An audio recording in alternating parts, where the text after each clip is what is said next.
Okay, my dear students, good day. Welcome to our class, Hope for Physical Education and Health.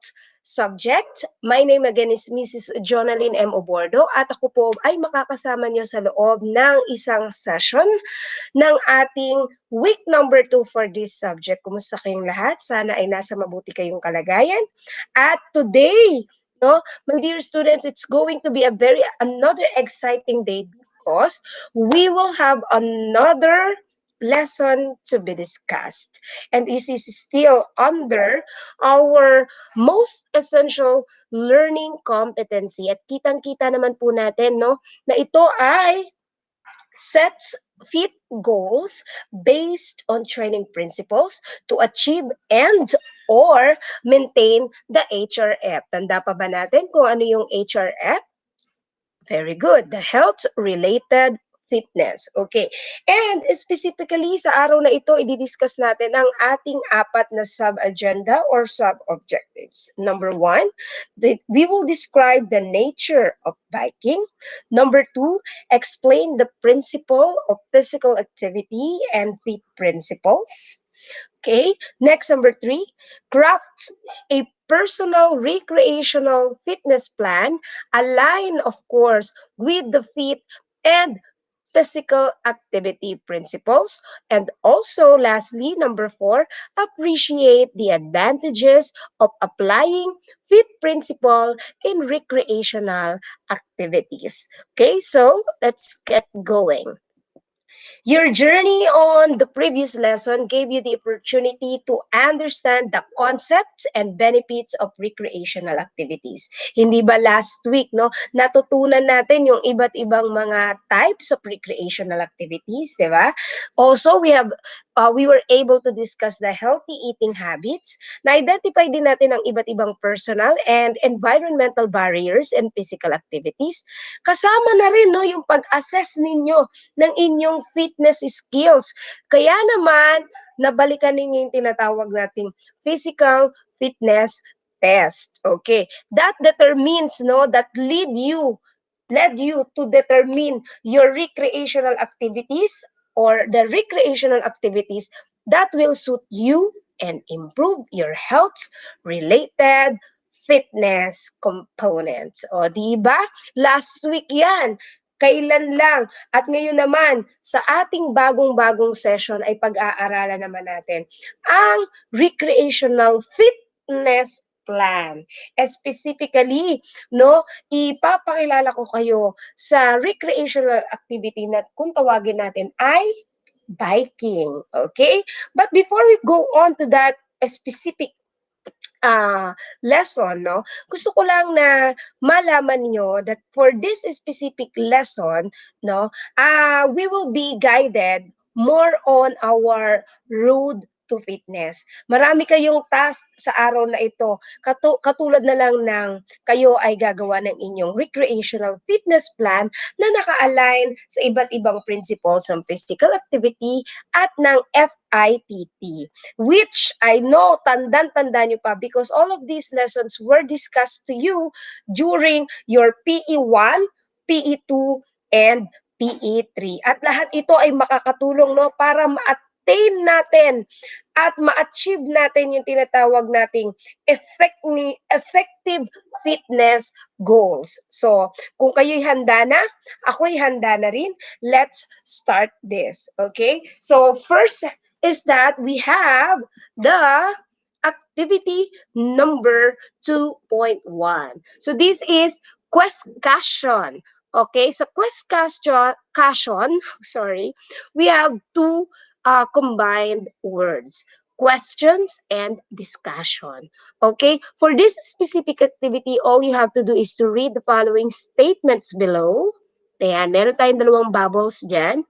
The left and the right bubbles. Basahin nyo yung mga statements na yan. Pakibasa pong maigi. And on your yellow paper po, mga anak, ay ilagay nyo po, okay? Create and think of the questions related to the given statements below. Okay? So, this activity will be checked during our asynchronous time or asynchronous schedule, and this will be submitted using our Google Classroom. Okay? So your answers to these activities will be checked and will be submitted no sa ating pong Google Classroom kung saan kayo kabilang. Okay, yellow paper lang po natin ilalagay ito. Again, this is question, ibig sabihin po, based or out of the statements given below there on the screen, we have the balloon number 1 and the balloon number 2. Create the questions related to these statements. And I know for sure, yung mga tanong na yan will be discussed later on. Tuloy-tuloy lang po tayo. Okay, another activity, this one is activity number 2.2. Diba? Usong-kuso ngayon yung mga tinatawag nating checking of temperature and ano, diba? Scanning your temperature. Temperature scan. No? I-adapt natin yan sa ating activity number 2.2 wherein, my dear students, we will have my body scan. Okay, what about my body scan? Here is what you're going to do. Okay, we will get the resting heart rate of each one of you, my dear students, no? So, ang normal resting heart range daw po ay naglalaro sa 60 to 100 beats per minute. How about you? Is it in a normal range? Yes or no? So, how are you going to get to know if your resting heart rate is in the normal rate pa? By following these 5 simple instructions. First is to get your pulse. Okay? So, you know very well that we can get your pulse out of your carotid. Yung carotid po ninyo ay yung pulso na nararamdaman niyo po sa ilalim po ng inyong tenga, bandang likuran ng inyong liig. The other one is the radial. Yung inyo pong kamay, yung inyo pong pulso diyan, yan po ang radial. At ang isa naman ay sa dibdib. So in anywhere you want to get your pulse, you want to feel your pulse, do it. But make sure that you are in a rested position. And right now na nakikinig kayo sa akin, you are in a rested position. Now, get the number of beats per minute or the BPM. Okay, sa loob ng 1 minuto. Now, after getting that, you now have your answer for step number 2. Now, for step number 3, we will now get your maximum heart rate or the MHR using a constant formula. This is the constant formula, no? 220 minus your age. That as simple as that. Okay? That will be your maximum heart rate. Okay? Now, let's go to step number 4. Diba? Get your heart rate reserved or the HRR. So, yung inyong sagot sa step number 3, ima-minus nyo lang po doon sa nabilang yung resting heart rate ninyo sa step number 2. At kung magawa mo na yan, i-compute na natin ang target heart rate mo or the THR kung saan kukunin natin ang moderate intensity or the zone 1 which is 60% and the vigorous intensity which is the 80% or also known as the zone 2. How are we going to get that? Simple. The target heart rate formula is equals to the 60% kung yung zone 1 muna ang kukumputin natin, 60% multiplied to the HRR. Ano nga ulit yung HRR? Correct. Yung inyong heart rate reserve. Yung sagot nyo po sa step number 4. Plus, yung sagot nyo po sa step number 2, the resting heart rate. Okay? Now, if you get the result of it, you write it there on the first blank, beats per minute. That is your 60%. The other one is the 80%, which is the vigorous, intense exercise. Okay? Now, all you have to do is to again multiply 80% to the answer of yours on step number 4 plus your answer on step number 2, which is your resting heart rate. Now, the result is the 80% of your heart rate or vigorous, intense exercise. Now, what is your normal range? Kung ang sagot ninyo sa step number 2 ay sobra-sobra sa 100 o sa range na 60 to 100 beats per minute, it is not normal. Therefore, ano ang purpose ng activity na to? The main purpose of this activity is to guide you, okay, to give you precautionary steps or procedures na every time we do a certain task or activity, hindi natin agad-agad ito gagawin without learning how to get our minimum and maximum target heart rate. Kasi kung sa normal range pa lang or sa resting heart rate pa lang, hindi na normal ang range ng heart rate mo. Therefore, it is not safe for you to deal or engage into activities na makakapagpahamak sa'yo. Okay? So this is the main purpose of this. Bakit natin ito ginagawa? Okay? So I hope to see your version of computation for your body scan, my body scan, for this activity number 2.2. Okay? Sa atin pong Google Classroom, hihintayin ko po ang inyong mga sagot. Alright? So let's continue. The next activity is entitled Scattergories.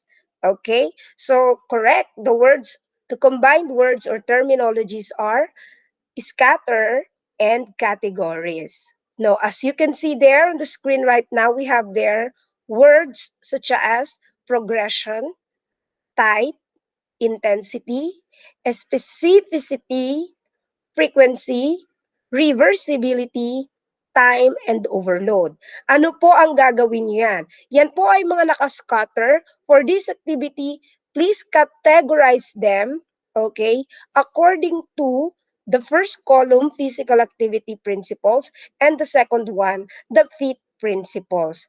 Para sa inyo, yung mga words na yan, as a form of recap, saan kaya sila kabilang? Okay? Put your answers on a yellow paper. Still, you will submit it on our extended platform, which is the Google Classroom. And let us now have the next activity. This activity is Pictionary. You have there 4 words, 4 pictures or images. Please define or describe the characteristics of the FITT principle. Tandaan niyo pa ba sila? Okay? On your own words po yan. Now, your answers here must be also included to your submitted written works or assignment in our Google Classroom. And let's get going. Let's now start discussing the nature of biking. Eto na, ipapakilala ko na sa inyo. Last week, inintroduce ko sa inyo ang iba't ibang klase ng indoor and outdoor recreational activities. Diba? At isa nga sa natutunan natin that when we talk about recreational activities, this is an activities you really enjoy during your free time. Now, one of those recreational activities is the what we call the biking o yung pagmamaneho ng bisikleta. Okay? Alam ko na ang ilan sa inyo ay nag-enjoy na-enjoy na, at ini-enjoy pa ang pagbabike, no? Very popular ngayon ang biking as one of the recreational activities na tila ba lalong umusbong nitong panahon ng pandemya sapagkat during the time of lockdown and heightened general guidelines tungkol sa mga ibinibigay na rules and regulations ng IATF sa atin, just like for example ngayon tayo ay nasa ECQ, limitado ang transportation, public transportation, very limited. So anong nangyari? Bihira ang mga tao na nakakapag-commute na hindi naha-hassle. So, dito, nakita natin at na-discover natin yung hilig ng mga Pinoy pagdating sa pagbibisikleta at yung pamamaraan nila para pumunta sa isang lugar gamit ang bisikleta. So, unti-unti 'no, talagang mapapansin natin dumarami ang mga nahihilig sa pagbabike.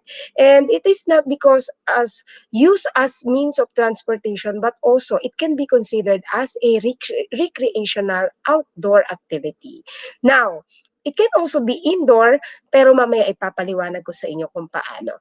Now, when we talk about biking, it is a low impact activity that can be enjoyed by all ages, 'di ba?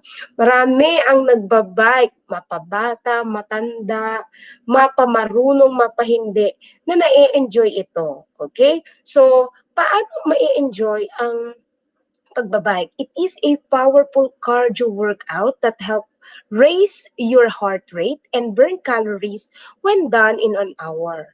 In addition, it can strengthen your lower extremities. So pag sinabi nating lower extremities natin, mula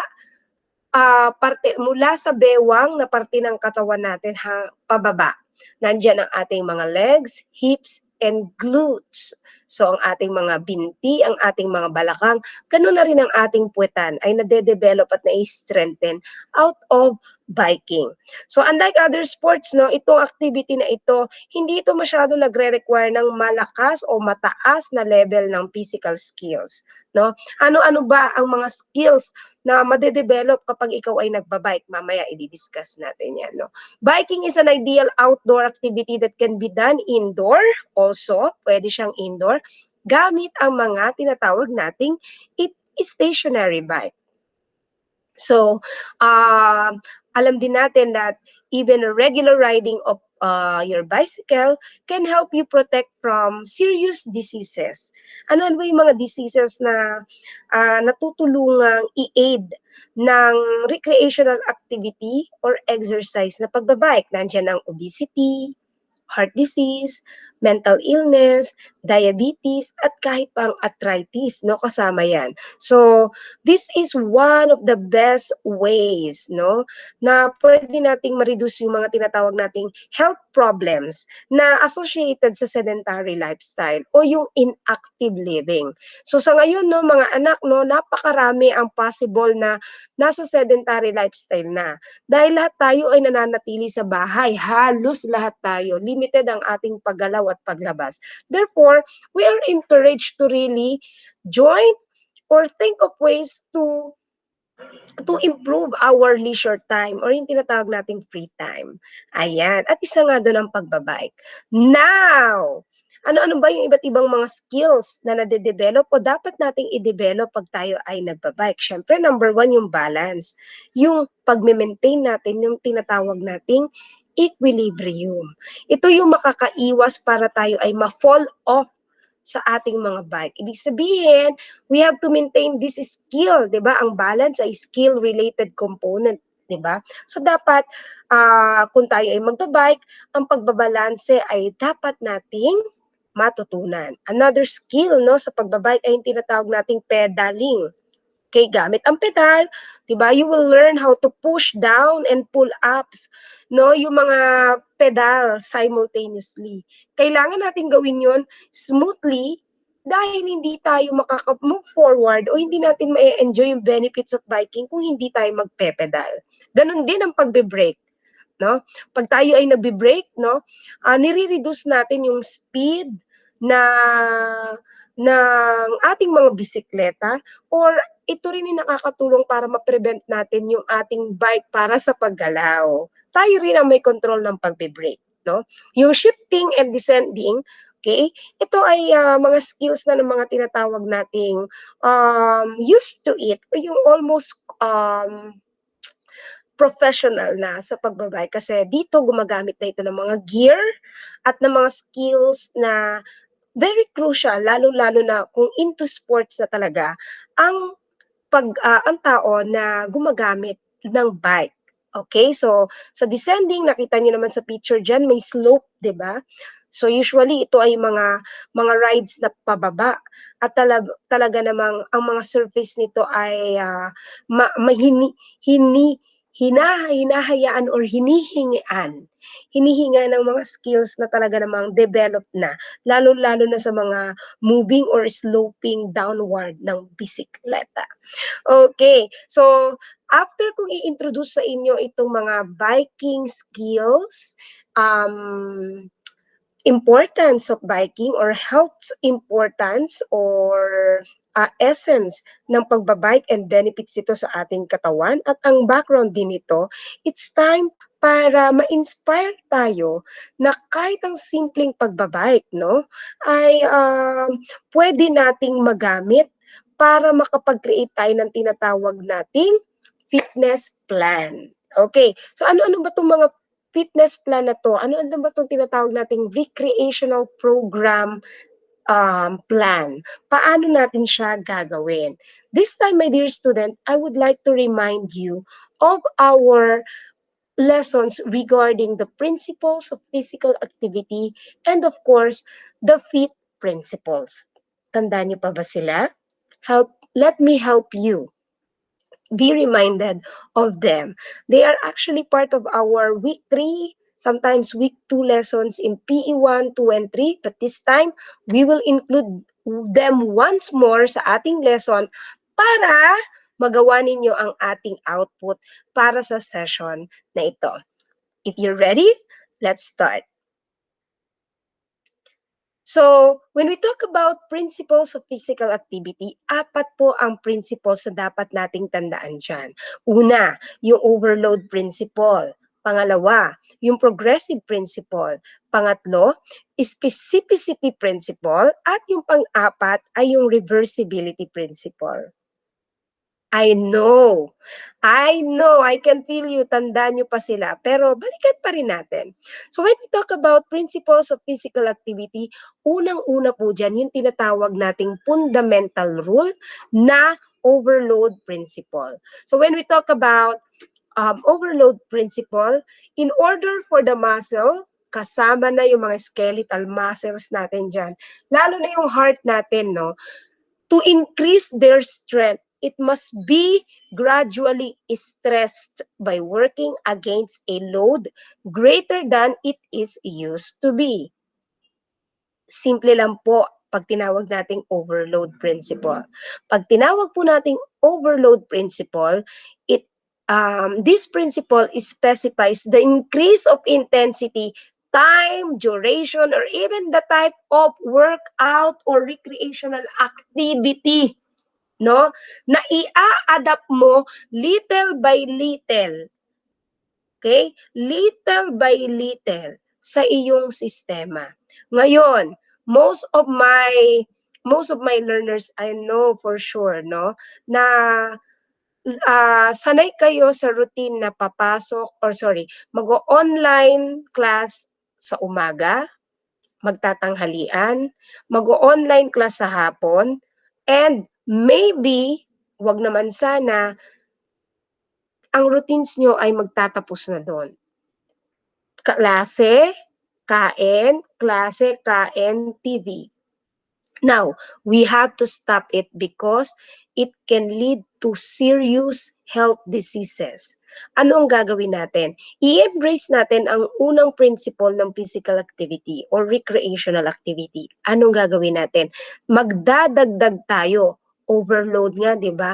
Yung natural load natin, dadagdagan natin ng time, duration, intensity, and type of workout or recreational activity na gusto mong gawin.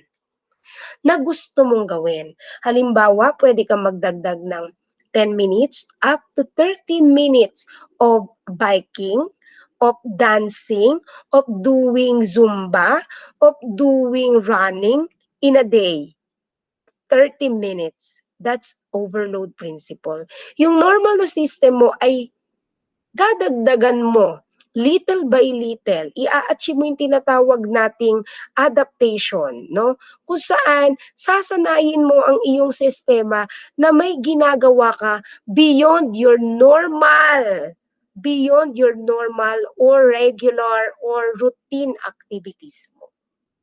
Dito papasok yung susunod nating principle, the progressive principle. It means your body, okay, adapts dun sa initial load na ibinigay mo sa kanya. Binigyan mo siya ng 30 minutes na additional activity para yung normal na ginagawa mo ay gumalaw o magbago. Now, look at the diagram, the picture there on the screen. Nilagyan mo siya ng load, na-adapt niya. Again, pag sinabi nating na-adapt niya, gradually nasasanay yung kanyang katawan sa idinadagdag mong trabaho. Na-perform niya gradually, okay, yung dinadagdag mong physical activity or recreational activity sa katawan. And this is progressive. Why is it progressive? Kasi kapag na-adapt niya na, yung dating 30 minutes, gagawin mo ng 40 minutes. And then mag-a-adapt ulit siya. And then, gagawin mo na siyang 1 hour. Slowly but surely. Increasingly and challenging. Now, another principle na dapat mong tandaan kapag ikaw ay papasok na sa physical activity or recreational activities, yung tinatawag nating specificity. Yes, from the word specific, tama ka dyan. Pag sinabi mong specificity, okay, ang training nito must be relevant and appropriate for the individual's need. Okay? Halimbawa, dito ang dapat mong tandaan ay yung principle na you get what you train for. Halimbawa, ang gusto mong i-hit sa iyong particular health ay yung core muscles mo kasi nakikita mo yung tiyan at bilbil mo, lumalaki na dahil nadadalas na ang oras na ikaw ay nakaupo. Okay, now what are you going to do? Of course, be specific. I-train mo yung specific body part na gusto mong mag-improve. So, gagawa ka ng mga core muscle activities, crunches, sit-ups, etc., etc. Okay? Now, same goes with the reversibility principle. Tatandaan mo that when we talk about reversibility, all gains due to exercise will be lost if one does not continue to exercise. Ang katawan ng tao, mga anak, tatandaan ninyo, ay parang goma. Yes, we are very flexible. The more kang hinahatak, the more kang nababanat, the more kang nai-stretch, mas maganda.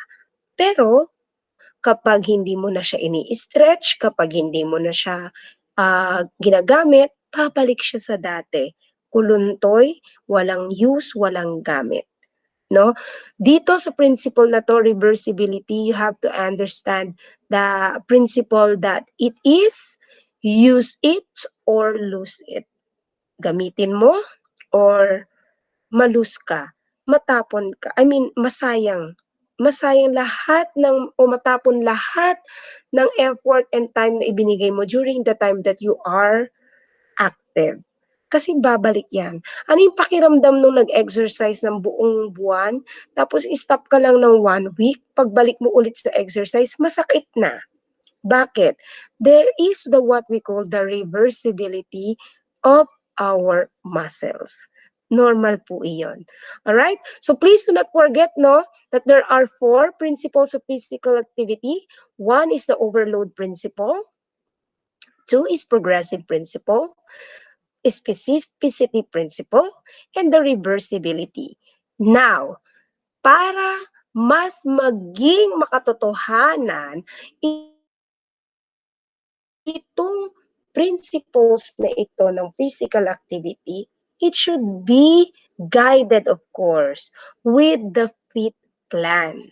Okay? So when we talk about the FITT Plan, okay, when we talk about the FITT Plan, we are talking about frequency, intensity, time, and type. Nagkabaliktad po yung 2 and 3. Now, when we talk about frequency, tama. It is the number of times recreational activities are done in a week. Halimbawa, biking 3 times in a week. O kaya naman, pwede namang dancing. Dancing 5 to 6 days in a week. 'Di ba? Ito ay depende sa'yo. It should always be realistically available. It should always depends on the goals na ikaw din naman ang magsiset. Frequency, ilang beses mo gagawin ang isang particular na recreational activity or exercise sa isang linggo. Okay? Next is the intensity. So when we talk about intensity, this refers to how hard your body is working out during the recreational activities. Ito ba ay light? Ito ba ay moderate? O ito ba ay vigorous? Now, paano mo lalaman yung level of intensity? Depende, of course, sa inyong mga heart rate. Kaya nga kanina, during our activity, pinakompute ko sa inyo yung inyong resting heart rate at pinakompute ko rin po sa inyo yung inyong minimum and maximum target heart rate. Minimum, which is 60%, and maximum, 80% po.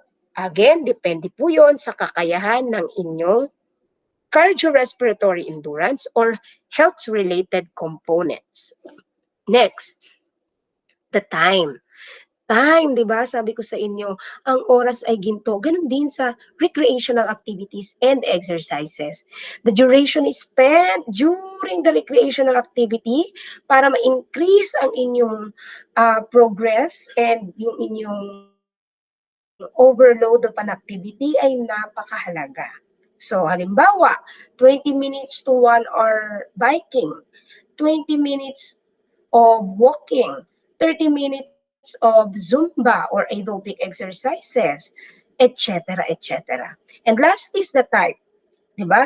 Anong klase ng exercise, anong klase ng recreational activities ang pinipili mo na para sa iyo ay magreresulta ng malaking achievement para sa iyong health. Okay? It depends on you. So, this described as the actual and specific kind of recreational activity na gusto mong gawin. And it's all up to you, my dear students. Okay?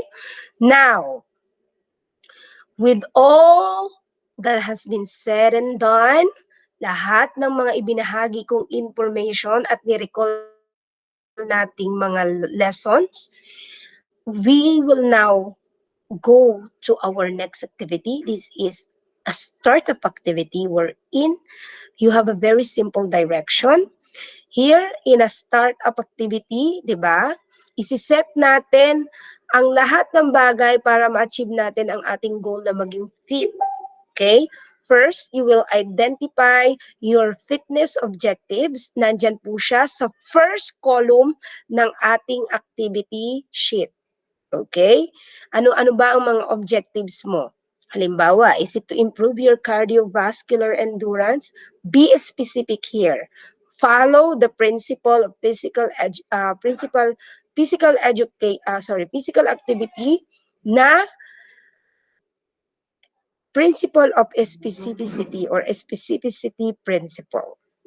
Another is you will try now to identify the recreational activities that you want to engage in. Halimbawa, aerobic dancing. Na sa tingin mo ay maa-achieve naman yung objective na gusto mong i-hit. And of course, you will decide in terms of the time or duration, gaano kahaba.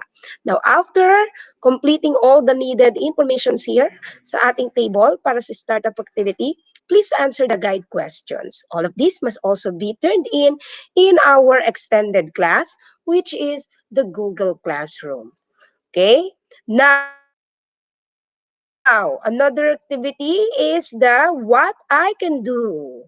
Dito naman, di ba, gagawin nyo ng totoo ang inyong fitness goals. Di ba?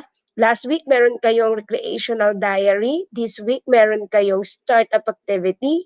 Now, para maging makatotohanan siya, let's make your fitness goal turn into reality by creating your own fitness program Applying the FIT principle, nakikita nyo naman yan sa screen ngayon, ba? Now, plan to achieve your fitness goals on the wall climbing, bahala kayo, biking ba, pero dapat applicable siya sa ating current situation na naka-ECQ tayo ngayon or enhanced community quarantine up to April 4, 2021. So dapat safe tayo kahit anong kahit pa pumili tayo ng iba't ibang mga fit goals or FITT Plan na gusto nating include sa ating recreational fitness program na ito. Dapat safe at sumusunod sa protocol. Okay? So, para maging valid at para rin ma-share nyo sa akin ang inyong total experience, make sure to document your activity through pictures and videos na ito-turn in nyo rin po sa class of hindi na nga pala natin gagamitin yung platform na yon sa ating Google Classroom. Alright? I hope that you were able to understand the directions, okay? And lastly, napakahalaga sa akin na ma-share niyo yung inyong personal insight about this lesson. All you have to do is to answer the reflection nook. Complete the sentence statement here. I realized that. Okay? So ano po ba ang iyong mga personal insights about our lessons? Pakilagay po yan sa ating reflection note at isasubmit din po sa atin pong Google Classroom. Now, I want to end this session with a quotation. And it goes like this. The mind is just like a muscle. The more you exercise it, the stronger it gets and the more it can expand. I hope that you learned so much today. I will see you on our asynchronous activities. Okay, I will monitor your performance and written work sa ating Google Classroom. I will see you there. Have a great day ahead. Goodbye, everyone.